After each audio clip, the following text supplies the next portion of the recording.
आप में से कोई बच्चा बताएगा क्या हम सीक्वेंस लेते थे if we know the atomic number of first member, जैसे नाइट्रोजन का पता है, then what we add in phosphorus? 8 18 18 18 18 32 32 and 32. Very good.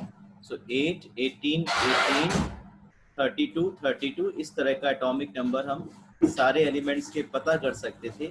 और अगर आप सब बच्चों को याद आ रहा हो, the general electronic configuration of these p block elements of 15 group is ns2 NH2 and and yes, very good, ns2 np3 type. आप देख सकते हैं सभी मेंबर्स का जो लास्ट इलेक्ट्रॉनिक कॉन्फ़िगरेशन है, चाहे वो बिस्मत हो 6s2 6p3, 5s2 5p3, 4s2 4p3, 3s2 3p3, 2s2 2p3। Vaishnavi, आप मुझे मॉस्कोवियम का इलेक्ट्रॉनिक कॉन्फ़िगरेशन बताओगे, core configuration? Sir Rn 5f14 SD10 7s2 7p3। Very good. Rn 5f14 6d10 7s2 and 7p3। Very good. कोशिश वैष्णवी ये करते हैं हम लोग कि जो शेल का इंक्रीजिंग ऑर्डर रखें, जैसे 5 शेल के इलेक्ट्रॉन्स तो पहले रखेंगे, फिर 6 वाले, फिर 7 शेल वाले, ठीक है? तो radon 5f14 6d10 7s2 and 7p3। बिल्कुल ठीक इन्होंने बताया। आप सभी को मेंबर्स लगभग याद हो गए होंगे, nitrogen, phosphorus, arsenic, antimony, bismuth और मॉस्कोवियम, ये सभी बच्चों को एटॉमिक नंबर भी याद हो गए और इनके जो कोर कॉन्फ़िगरेशंस है वो भी थोड़ा बहुत मेमोरी में आ गए। धीरे धीरे बिल्कुल अच्छे से बैठ जाएंगे। अब हम इनकी एटॉमिक प्रॉपर्टीज़ के बारे में बात करेंगे।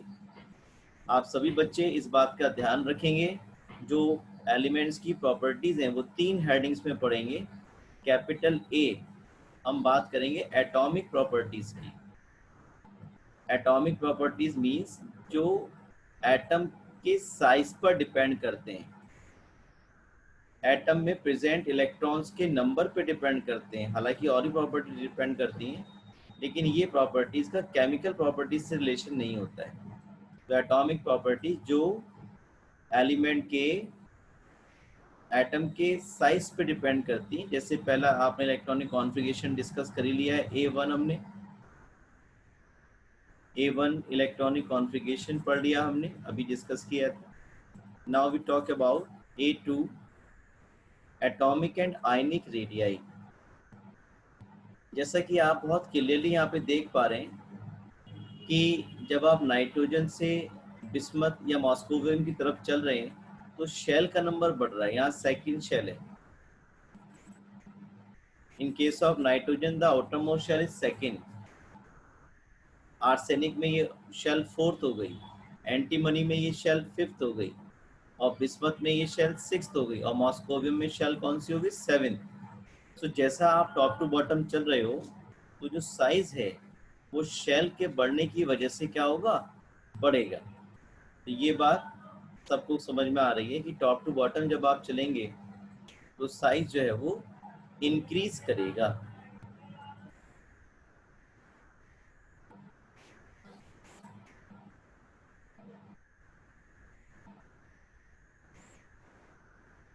सूर्यांश, मेरी आवाज आपको आ रही है? आ रही है सर। ठीक है।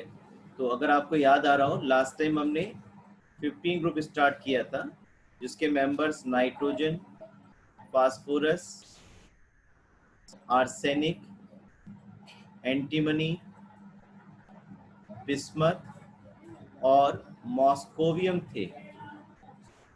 पहले हम बात करेंगे इनके इलेक्ट्रॉनिक कॉन्फ़िगरेशन की, ये हम पहले ही कर चुके हैं, राइट?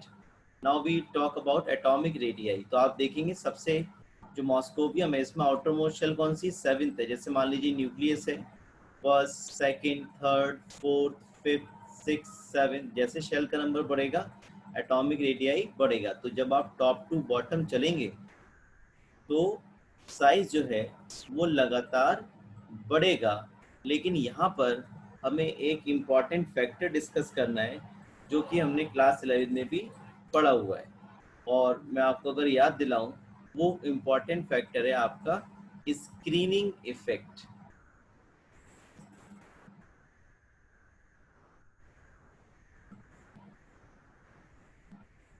वो इम्पॉर्टेंट फैक्टर क्या आपका स्क्रीनिंग इफेक्ट है। मैं अगर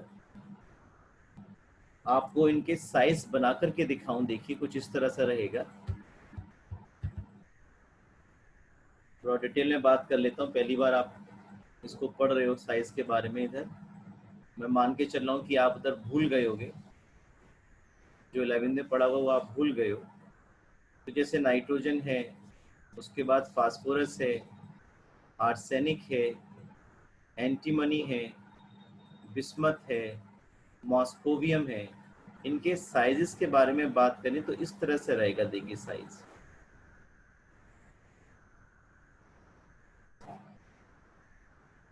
ये बिस्मथ का आ गया, ये मॉस्कोवियम का आ गया। आप देख रहे हैं जब आप टॉप टू बॉटम चलेंगे तो साइज क्या करेंगे, इंक्रीज करेंगे।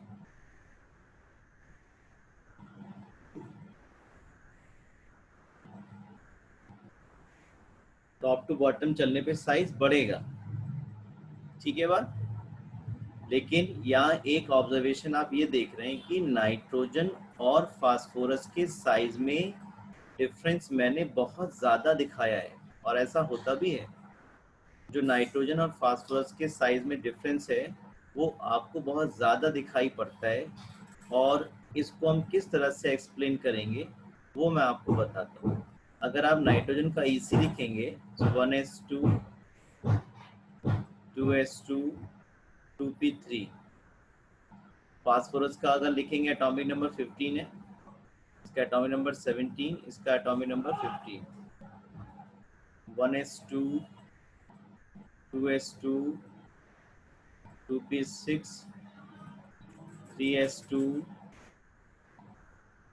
3p3, ये इस तरह से। तो नाइट्रोजन या फास्फोरस की अगर हम बात करें तो आप देख सकते हैं फास्फोरस के केस में 1s 2s 3s। जैसे ये न्यूक्लियस है, मान लीजिए पॉजिटिव चार्ज प्रोटॉन्स हैं इसमें, ये first shell, second shell, third shell. तो आप देखिए यहाँ पे कौन सा आ गया, 1s आ गया, यहाँ पे 2s आ गया, यहाँ पे 3s आ गया। अगर आपको याद हो जो s सब शेल होता है उसका शेप होता है स्फेरिकल। क्लास 11 में पढ़ा है आपने, एस सब शेल का शेप कैसा होता है, स्फेरिकल होता है।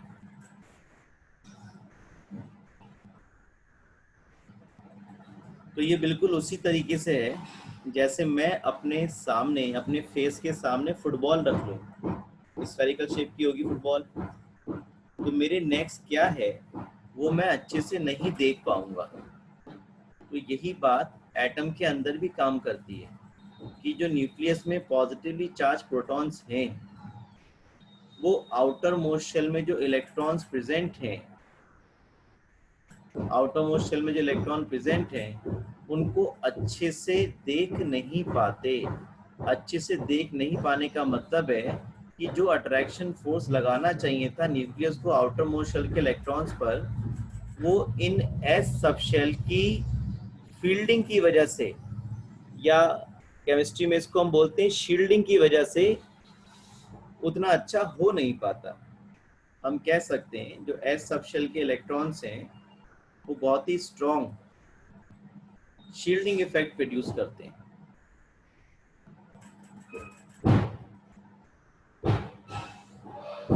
जो एस सबशेल के इलेक्ट्रॉन्स हैं वो बहुत ही स्ट्रॉन्ग शील्डिंग प्रोड्यूस करते हैं क्योंकि उनका शेप कैसा है, स्फेरिकल है।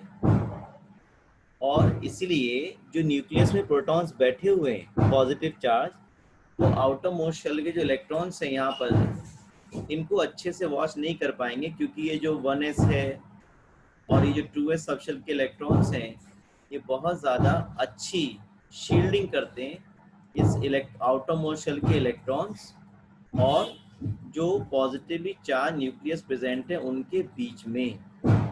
जब ये न्यूक्लियस इस आउटरमोस्ट शेल इलेक्ट्रॉन पर अट्रैक्शन फोर्स कम लगा पाएगा तो शेल थोड़ी सी बाहर की तरफ ज्यादा शिफ्ट हो जाएगी जितना कि उसको होना चाहिए था।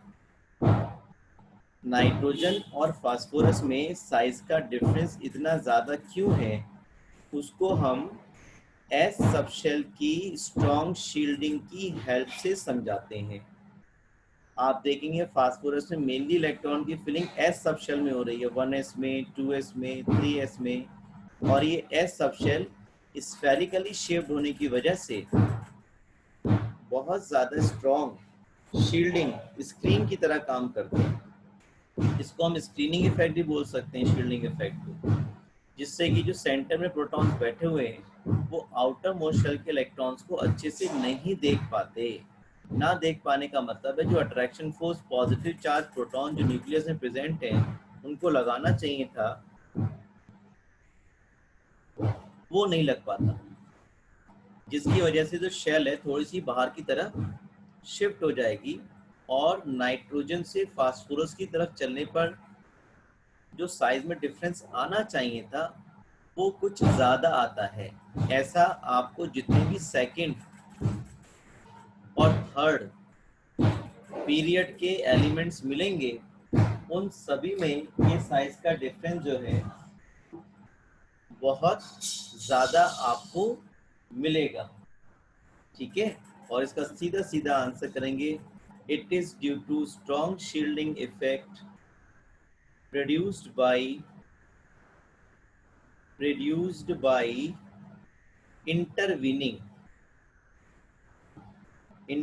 मतलब जो उसमें एंटर कर रहे हैं इंटरवीनिंग एस सबशेल इलेक्ट्रॉन्स, यानी कि जो एस सबशेल जिसका शेप स्फेरिकल है ये बहुत ज़्यादा स्ट्रॉन्ग शील्डिंग या स्क्रीनिंग इफेक्ट प्रोड्यूस करता है जिससे जो न्यूक्लियस है जिसमें पॉजिटिव चार्ज प्रोटॉन्स प्रेजेंट हैं वो आउटर मोस्ट शेल के इलेक्ट्रॉन्स पर जो अट्रैक्शन फोर्स लगाना चाहिए वो नहीं लगा पाते और इसीलिए जो शेल का साइज है वो कंपैरेटिवली थोड़ा ज़्यादा बढ़ जाता है then the general increase in size. जो जनरल एक इंक्रीज साइज में होता है उसके मुकाबले आपको जितने भी सेकंड और थर्ड पीरियड के एलिमेंट्स मिलेंगे उन सभी में साइज का डिफरेंस बहुत ज़्यादा दिखाई पड़ेगा due to strong shielding effect या strong screening effect produced by intervening S subshell electrons.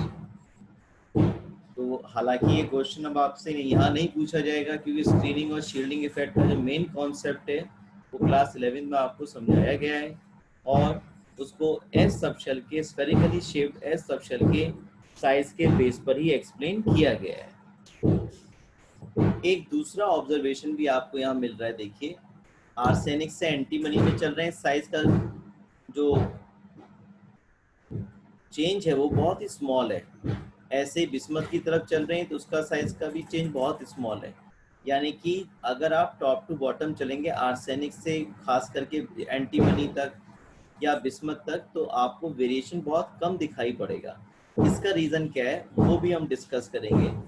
इनके एटॉमिक नंबर अगर आपको याद आ रहे हो तो इसमें 18 ऐड जोड़ दो 33 हो जाएगा आर्सेनिक का, फिर इसमें 18 ऐड कर दीजिए ये 51 हो जाएगा, फिर इसमें 32 आप ऐड कर देंगे तो ये 83 हो जाएगा और फिर इसमें 32 ऐड कर देंगे तो 115 ये हो जाएगा। ठीक है, इनका कोर कॉन्फ़िगरेशन अगर आर्सेनिक का लिखेंगे तो मैं फिर आपको याद दिलाता हूँ, ये हो जाएगा आर्गन 3d10 4s2 4p3। ऐसे एंटीमनी का आप लिखेंगे, आर्गन के बाद आप क्रिप्टन यूज कर लिया करते हो, क्रिप्टन 4d10 5s2 और 5p3। फिर आप बिस्मथ का यूज कर लेते हो, xenon 4f14 5d10 6s2 6p3। Moscovium का आज आपने मुझे बताया था 5f14 6d10 7s2 and 7p3। तो आप देख सकते हैं आर्सेनिक, एंटीमनी, बिस्मथ में साइज का डिफरेंस बहुत कम है और इसे हम पुअर शील्डिंग इफेक्ट के बेस पर समझाएंगे या पुअर स्क्रीनिंग इफेक्ट की वजह से समझाएंगे। ये पुअर स्क्रीनिंग, पुअर शील्डिंग करता कौन है? ये करता है, देखिए, D subshell, F subshell. D का शेप अगर याद हो आपको, डबल डंबल होता है इस तरह से, ये डी सबशेल है। इसमें आप देख सकते हैं यहाँ गैप है। आप अपने फेस के आगे अपने दोनों हाथों को क्रॉस कर लीजिए, करिए सब लोग, अपने फेस के आगे अपने दोनों हाथों को क्रॉस कर लीजिए। आप देखेंगे कितना ज़्यादा गैप आपको मिल रहा है।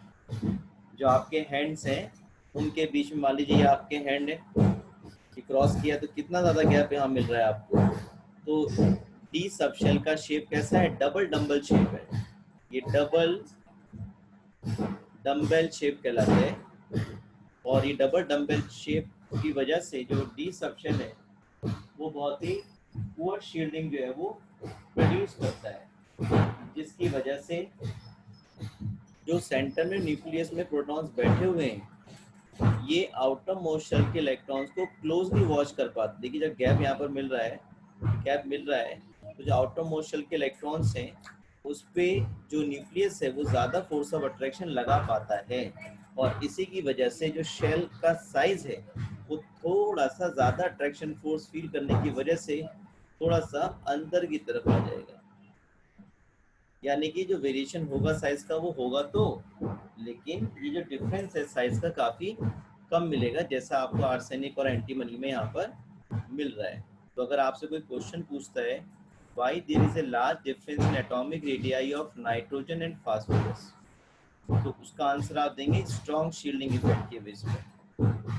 और अगर आपसे पूछता है why the sizes of arsenic and antimony are almost similar, तो उसका आप आंसर देंगे किसके बेस पर? पुअर शील्डिंग की बेस पर।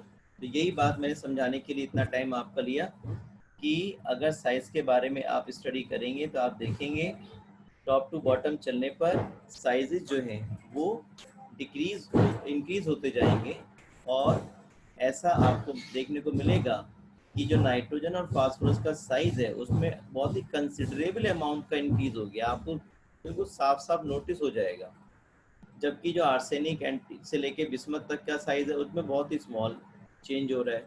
तो इसका आंसर इन्होंने क्या बताया?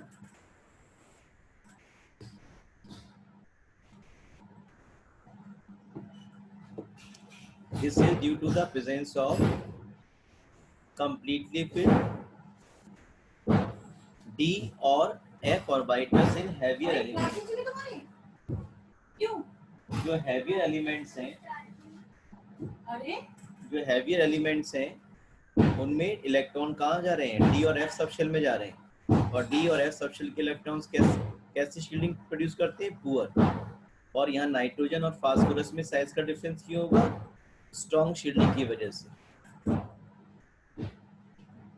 जरा इशिका मुझे एक बार बता दो बेटे, नाइट्रोजन और फास्फोरस में जो साइज का डिफरेंस है वो एक अच्छा खासा डिफरेंस है, कंसिडरेबल है, मतलब आप उसको नोटिस कर लोगे एकदम देख करके। ऐसा किस बेस पे आप बताओगे? Sir strong shielding effect of S subshells. ठीक है, जरा अनन्या आप बताओ, आर्सेनिक से जब बिस्मथ की तरफ चलेंगे तो साइज में बहुत ज्यादा आपको चेंज दिखाई नहीं पड़ेगा, ऐसा क्यों? Poor shielding effect of D subshell. हाँ देखिए, मैं आपके सामने डाटा स्क्रीन पर है। नाइट्रोजन से जब फास्फोरस की तरफ चलेंगे आप तो कितने का डिफरेंस आ रहा है? 70 से 110, 40 का डिफरेंस है लगभग। और जब आप देखिए आर्सेनिक से चलेंगे 1, एंटीमनी तो 20 का डिफरेंस है। एंटीमनी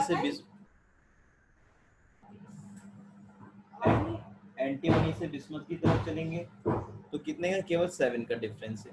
तो मुझे लगता है आगे भी सब बच्चे ये बात याद रखेंगे, जितने भी सेकंड और थर्ड पीरियड के एलिमेंट्स हैं इन सब में साइज का डिफरेंस बहुत ज़्यादा इसलिए स्ट्रॉन्ग शील्डिंग इफेक्ट की वजह से। और यहाँ पर जो नीचे के मेंबर्स हैं, आर्सेनिक है, एंटीमनी, बिस्मथ है,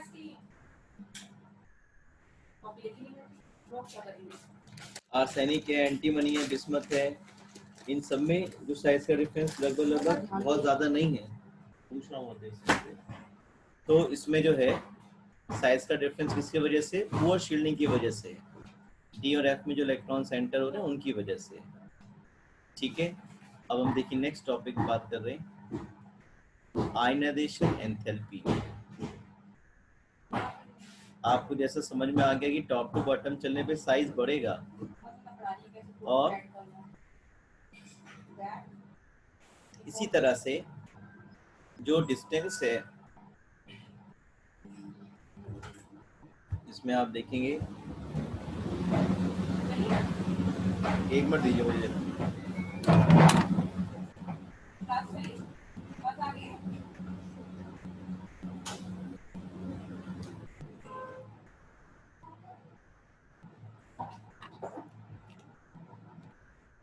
देखिए आयनाइजेशन एंथैल्पी अगर आपको याद आ रहा हो 11th में आपने पढ़ा हुआ है, ये वो अमाउंट ऑफ एनर्जी है जो किसी भी मेटल में से या किसी भी एलिमेंट में से इलेक्ट्रॉन को निकालने के लिए चाहिए।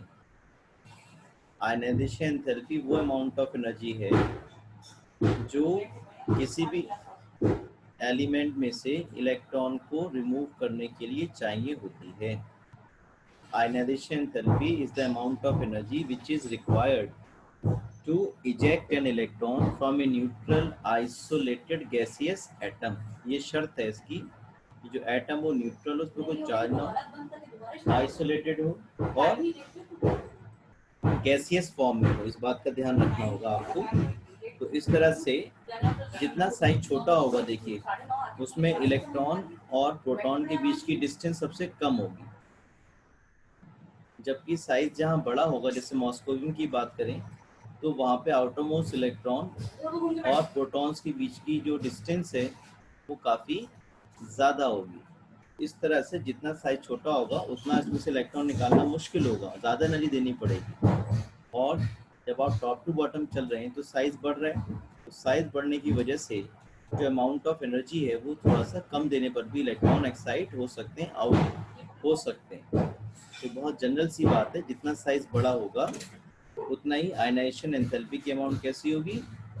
कम होगी। तो यही बात देखिए यहाँ पर बताई गई है, ionization enthalpy decreases down the group due to gradual increase in atomic sizes. अब क्योंकि पी सबशेल जो है, जो पी सबशेल है यहाँ पर हाफ फील्ड है ना, P3 आया था आपका जनरल इसी आपने देखा था सभी का, NH2 NP3 टाइप का था। तो पी कैसा है? हाफ फील्ड है। आपको अगर याद आ रहा हो पी को आप ऐसे शो किया करते थे, पी सबशेल में 3 ऑर्बिटल्स होते हैं और जब P3 आ गया आपका एक electron, second electron, third electron, तो ये कैसा हो गया? हाफ फील्ड हो गया। और हाफ फील्ड की स्टेबिलिटी ज़्यादा होती है, इसलिए 15 ग्रुप के एलिमेंट की जो आयनाइजेशन एंथैल्पी है वो ज़्यादा होती है, much greater than 14 group elements. क्यों? क्योंकि यहाँ पे P3 होने की वजह से हाफ फील्ड कॉन्फ़िगरेशन है और उसकी स्टेबिलिटी काफ़ी ज़्यादा होती है। देखिए अगर एक इलेक्ट्रॉन निकालेंगे उसके लिए जो एनर्जी चाहिए वो कहलाएगी फर्स्ट आयनाइजेशन एंथैल्पी। एक इलेक्ट्रॉन और निकालना है, 2 निकालने तो सेकेंड आयनाइजेशन एंथैल्पी, एक और निकालना है तो वो थर्ड आयनाइजेशन एंथैल्पी। जाहिर सी बात है जितने इलेक्ट्रॉन आप ज़्यादा निकालेंगे उतना एनर्जी आपको ज़्यादा देनी पड़ेगी, इसलिए जो थर्ड आयनाइजेशन एंथैल्पी की अमाउंट है वो सबसे ज़्यादा, उससे कम सेकंड की और उससे कम फर्स्ट की यहाँ पर रहेगी। नेक्स्ट हम बात करेंगे इलेक्ट्रोनेगेटिविटी। इलेक्ट्रोनेगेटिविटी वो टेंडेंसी है जिसकी वजह से एलिमेंट शेयर्ड इलेक्ट्रॉन को अपनी तरफ शिफ्ट करते हैं। जैसे मैं आपको छोटा सा एग्जांपल दे रहा हूँ, HCl के केस में देखिए, Cl के आउटर मोस्ट में इलेक्ट्रॉन्स कितने? 7 है। देखिए H में कितना? 1 है। 1 एक इलेक्ट्रॉन शेयर हो गया, यहाँ Cl को भी ऐड करने H यहाँ। तो यहाँ पर आप देखेंगे ये जो शेयर्ड इलेक्ट्रॉन पेयर है ये Cl की तरफ शिफ्ट हो जाता है। ये जो दो इलेक्ट्रॉन्स हैं, एक इलेक्ट्रॉन ये वाला, एक इलेक्ट्रॉन ये जो शेयरिंग में जा रहा है, ये कहाँ शिफ्ट हो गया?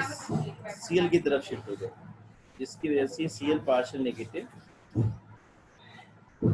और ये H पार्शियल पॉजिटिव। तो ये जो टेंडेंसी है शेयर्ड इलेक्ट्रॉन को अपनी तरफ शिफ्ट करने की, ये कहलाती है इलेक्ट्रोनेगेटिविटी। तो आप कह सकते हो Cl की इलेक्ट्रोनेगेटिविटी ज्यादा है देन द हाइड्रोजन। मेज में रखा है, इस मेज में ना जहाँ पढ़ाता हूँ उसमें सबसे नीचे रखा है।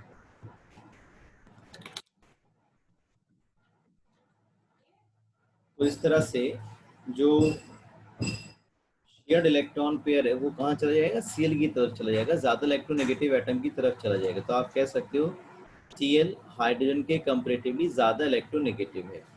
तो इलेक्ट्रोनेगेटिविटी भी साइज पे डिपेंड करती है। Electronegativity is directly proportional to the size, मतलब इनवर्सली प्रोपोर्शनल, यानी कि जैसे जैसे साइज बढ़ेगा इलेक्ट्रोनेगेटिविटी कम होगी, या साइज कम इलेक्ट्रोनेगेटिविटी ज़्यादा। तो आपको मालूम है सबसे छोटा साइज नाइट्रोजन का है, सबसे बड़ा मॉस्कोवियम का है। तो सबसे ज़्यादा इलेक्ट्रोनेगेटिव कौन होगा? नाइट्रोजन होगा। और टॉप टू बॉटम चलेंगे अगर आप, तो आप देखेंगे टॉप टू बॉटम चलने पर इलेक्ट्रोनेगेटिविटी कम होती चली जाएगी, यानी कि इलेक्ट्रो पॉजिटिव करेक्टर बढ़ेगा। या आप ऐसा बोल सकते हैं यहाँ पे सबसे ज़्यादा इलेक्ट्रोनेगेटिव कौन होगा? नाइट्रोजन। और सबसे कम इलेक्ट्रोनेगेटिव कौन होगा? मॉस्कोवियम। ये उल्टा भी बोल सकते हैं, टॉप टू बॉटम चलने पर जो इलेक्ट्रोनेगेटिविटी है वो कम होती जाएगी, या इलेक्ट्रो पॉजिटिव करेक्टर जो है वो बढ़ेगा। इलेक्ट्रो पॉजिटिव का मतलब है मेटेलिक करेक्टर बढ़ेगा, इसकी बात भी अभी करेंगे। तो ये बात आपको समझाई गई है यहाँ पर। The electronegativity value in general decreases down the group with increasing atomic size. However, amongst the heavier elements, the difference is not too much pronounced. ठीक है, जो बड़े एलिमेंट थे जैसे आर्सेनिक के बाद बिस्मथ आ रहा था, एंटीमनी आ रहा था, मॉस्कोवियम आ रहा था, उनमें क्योंकि साइज का डिफरेंस बहुत ज़्यादा नहीं है, इसी वजह से वहाँ पे जो इलेक्ट्रोनेगेटिविटीज़ का डिफरेंस है वो भी बहुत ज़्यादा आपको दिखाई नहीं पड़ता। अब हम बात करेंगे फिजिकल प्रॉपर्टीज़ की। तो आप देखेंगे ये जितने भी एलिमेंट्स हैं सब पॉली एटॉमिक हैं। जैसे नाइट्रोजन N2 की फॉर्म में रहता है, आपने मालूम है nitrogen exist in form of diatomic gas. बाकी जितने मेंबर्स हैं phosphorus, arsenic, antimony, bismuth, moscovium, ये सब सॉलिड्स। जब आप टॉप टू बॉटम चलोगे तो साइज बढ़ने की वजह से इलेक्ट्रोनेगेटिविटी कम होगी, या आप ऐसा बोल सकते हो इलेक्ट्रो पॉजिटिव करेक्टर बढ़ेगा। इलेक्ट्रो पॉजिटिव करेक्टर का मतलब है इलेक्ट्रॉन को लूज करके पॉजिटिव चार्ज गेन करने की टेंडेंसी बढ़ेगी, और इलेक्ट्रॉन को लूज करके पॉजिटिव चार्ज को गेन करने की जो टेंडेंसी है वो मेटल्स की होती है। यानी कि टॉप टू बॉटम अगर आप चलेंगे तो मेटेलिक करेक्टर बढ़ेगा। तो यही बात आपको बता रहे हैं, metallic character increases down the group. Nitrogen, phosphorus तो नॉन मेटल्स रहेंगे आपके। आर्सेनिक, एंटीमनी मेटलॉइड्स हैं, मतलब मेटल और नॉन मेटल की प्रॉपर्टी शो करते हैं। और बिस्मथ और मॉस्कोवियम वो आपका मेटल है। इस बात का ध्यान रखेंगे, nitrogen, phosphorus are non metals, arsenic, antimony are metalloids, while bismuth is a metal. आपके पास जो नोट्स हैं उसमें मॉस्कोवियम का जिक्र कम से कम होगा, तो आप सब बच्चे उसमें ऐड कर लेंगे मॉस्कोवियम का डाटा। ये जो मॉस्कोवियम है वो आपका मेटेलिक करेक्टर रखता है। This is due to decrease in ionization enthalpy. जैसा अभी डिस्कस कर रहे थे, साइज बढ़ेगा, आयनाइजेशन एंथैल्पी कम होगी, और इलेक्ट्रो पॉजिटिव करेक्टर यानी कि इलेक्ट्रॉन को लूज करने की टेंडेंसी बढ़ेगी। This is due to decrease in ionization enthalpy and increase in atomic size. Boiling points देखेंगे आप, तो टॉप टू बॉटम चलने पर boiling points in general increase करते हैं। ग्रुप में अगर आप चलेंगे तो boiling point top to bottom चलने पर बढ़ेगा। और उसकी वजह क्या है, देखिए उसकी वजह जो है वो है हमारे पास साइज। जो बॉइलिंग पॉइंट है वो डायरेक्टली प्रोपोर्शनल होता है साइज के, और साइज बढ़ने की वजह से एक फोर्स ऑफ अट्रैक्शन जिसे हम वांडरवाल फोर्स ऑफ अट्रैक्शन बोलते हैं वो बढ़ता है। और वांडरवाल फोर्स ऑफ अट्रैक्शन बढ़ता है सरफेस एरिया बढ़ने की वजह से। तो जब आप टॉप टू बॉटम चल रहे हैं, साइज बढ़ रहा है तो सरफेस एरिया भी बढ़ रहा है। सरफेस एरिया बढ़ेगा तो वांडरवाल फोर्स ऑफ अट्रैक्शन ही बढ़ेगा, यानी कि मॉलिक्यूल्स को एक दूसरे से दूर करने के लिए ज़्यादा एनर्जी देनी पड़ेगी, और इसीलिए जो बॉइलिंग पॉइंट्स हैं वो बढ़ जाते हैं। जैसे जैसे आप टॉप टू बॉटम चलेंगे, सरफेस एरिया एटम्स का बढ़ेगा साइज बढ़ने की वजह से, और जो मैग्नीट्यूड है वांडरवाल फोर्स ऑफ अट्रैक्शन का वो भी बढ़ेगा। तो इसलिए आगे तक याद रखेंगे, सभी ग्रुप्स में यही फैक्टर काम करना है। जो बॉइलिंग पॉइंट है वो साइज बढ़ने के हिसाब की वजह से, यानी कि सरफेस एरिया बढ़ने की वजह से, यानी कि वांडरवाल फोर्स ऑफ अट्रैक्शन का मैग्नीट्यूड बढ़ने की वजह से बढ़ेगा टॉप टू बॉटम चलने पर। लेकिन मेल्टिंग पॉइंट जो है वो आप देखेंगे आर्सेनिक तक तो बढ़ रहा है, लेकिन उसके बाद बिस्मत तक फिर घट जाएगा।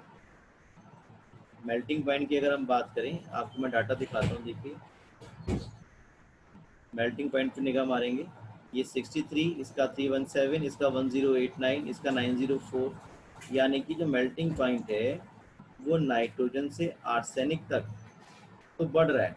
मेल्टिंग पॉइंट डिपेंड करता है मोलर मास पर। जैसे जैसे आप टॉप टू बॉटम चलेंगे एटॉमिक नंबर भी बढ़ेगा, मोलर मास भी बढ़ेगा। लेकिन यहाँ पर एक इस तरह का ऑब्जर्वेशन है कि नाइट्रोजन, फास्फोरस, आर्सेनिक जो हैं उनके मेल्टिंग पॉइंट बढ़ तो रहे हैं, लेकिन एंटीमनी का और बिस्मत का फिर क्या हो गया, कम हो गया। इसका रीज़न हमारी एनसीईआरटी में हमें नहीं दिया है, लेकिन हम पता कर लेंगे। हम कैसे पता करेंगे, आप देखेंगे नाइट्रोजन में क्या है, नाइट्रोजन के अंदर है N ट्रिपल बॉन्ड N, और ये 3 बॉन्ड नाइट्रोजन के अंदर है, जिससे बॉन्ड डिसोसिएशन एंथैल्पी बहुत ज़्यादा है। यानी कि N2 मॉलिक्यूल के अंदर N एटम को तोड़ने के लिए जो एनर्जी की रिक्वायरमेंट है उसमें 3 बॉन्ड तोड़ने पड़ेंगे, और इन 3 बॉन्ड्स को तोड़ने के लिए एनर्जी की रिक्वायरमेंट बहुत ज़्यादा रहती है। तो इस तरह से नाइट्रोजन की बॉन्ड डिसोसिएशन एंथैल्पी तो बहुत ज़्यादा हो गई, क्योंकि यहाँ पे N ट्रिपल बॉन्ड N है। फास्फोरस को आप देखेंगे, फास्फोरस ऐसे एग्जिस्ट करता है, देखिए P4 की फॉर्म में। पहले भी कभी जिक्र अगर आया हो क्लास 9th में तो आपको टीचर्स ने बताया होगा, या 10th में, कि फास्फोरस जो टेट्रा एटॉमिक मॉलिक्यूल है, P4 की फॉर्म में एग्जिस्ट करता है। देखिए कितने बॉन्ड हो गए, 1 2 3 4 5 बॉन्ड हो गए। ऐसे ही आर्सेनिक भी इसी फॉर्म में एग्जिस्ट करता है, AS4 की फॉर्म में एग्जिस्ट करता है। तो इसलिए जो आर्सेनिक तक तो साइज जो है वो बढ़ने के साथ साथ मेल्टिंग पॉइंट बढ़ रहा है, लेकिन जो बिस्मत है, एंटीमनी है, ये इस तरह की फॉर्म में एग्जिस्ट नहीं करते, ये सिंपली रहते हैं। तो इसी वजह से नाइट्रोजन से आर्सेनिक तक चलने तक तो साइज बढ़ेगा। ये ट्रिपल बॉन्ड है यहाँ पे 5 बॉन्ड आ गए, P4, ये AS4 की फॉर्म में एग्जिस्ट कर रहा है इसलिए। लेकिन यहाँ पर इस तरह का एग्जिस्टेंस नहीं रहता, ये पॉलीएटॉमिक के फॉर्म में एग्जिस्ट नहीं करते इन जनरल, इसीलिए इनके मेल्टिंग पॉइंट थोड़े से कम हो जाते हैं। तो ये वाली बात भी हम एक बार फिर देख लेते हैं। जितना आप एनसीईआरटी से पढ़ेंगे उतने सुखी रहेंगे आप। The melting point increases up to arsenic, then decreases up to bismuth. Except nitrogen all element show allotropy. Allotropy का मतलब है एक ही एलिमेंट की कई सारी फिजिकल स्टेट्स एग्जिस्ट करती हो, तो वो कहलाएगा आपका एलोट्रॉपी। नाइट्रोजन एलोट्रॉपी शो नहीं करता, केवल नाइट्रोजन के अलावा बाकी सारे मेंबर जितने भी हैं ये सभी एलोट्रॉपी आपकी शो करते हैं। ठीक है, आज मैंने आपसे एटॉमिक प्रॉपर्टीज डिस्कस की और फिर मैंने डिस्कस की आपसे फिजिकल प्रॉपर्टीज। ठीक है, और उसके बाद हम केमिकल प्रॉपर्टीज़ की तरफ बढ़ेंगे। काफ़ी डाटा इसमें कम हुआ है केमिकल प्रॉपर्टीज़ में, उसको छोड़ करके पढ़ेंगे हम। ठीक है, और आज जितना भी मैंने आपको पढ़ाया है नोट से पढ़ें, बुक से पढ़ें। जो आज डिस्कस किया ऐसा ही सेम मैं 16 ग्रुप में डिस्कस करूँगा, ऐसा ही सेम 17 में डिस्कस करूँगा। सेम ट्रेंड है। किसी को बात कम समझ में आ रही हो तो मैं इसकी रिकॉर्डिंग आपको दे दूंगा आज वीडियो की, उसको फिर से एक बार समझ लेंगे और नोट से पढ़ेंगे। जो भी डाउट रहेगा वो कल आप पूछेंगे इन टॉपिक में से, क्योंकि अगर ये बात आज समझ में नहीं आई तो 16 में भी सेम काम करना है, 17 में भी सेम काम करना है, 18 में भी सेम काम करना है। और आपको कितनी बात समझ में आई या नहीं आई उसको पता करने के लिए मैं कल आपसे फिर से पूछूंगा। जिस बच्चों को थोड़ा बहुत कम समझ में आया हो वो रिकॉर्डिंग आज फिर से देख लेंगे और नोट से पढ़ लेंगे। आज मैं इतना ही रहने दे रहा हूँ, टाइम ओवर हो रहा है। आप सभी बच्चे इसको आप पढ़ लीजिए। पी ब्लॉक एक ऐसा चैप्टर है जिसको डेली बेसिस पे आपको याद करना होता है। अगर आप डेली बेसिस पे याद नहीं करेंगे पी ब्लॉक को तो वो आपके हाथ से निकल जाएगा। पी ब्लॉक की ये खासियत है, 7 दिन के अंदर या तो 7 नंबर आपके हो गए, या फिर 7 दिन तक आपने अगर ध्यान नहीं दिया तो ये पी ब्लॉक का पूरा चैप्टर 7 नंबर का आपके हाथ से निकल जाएगा। तो आपको रेगुलर ही पढ़ना है पी ब्लॉक को, डेली जितना पढ़ाया जा रहा है उसको पढ़ के देखना है। कोई बात समझ में नहीं आ रही है उसको नेक्स्ट डे पूछना है, हेजिटेट नहीं करना है। ठीक है, गॉड ब्लेस यू ऑल।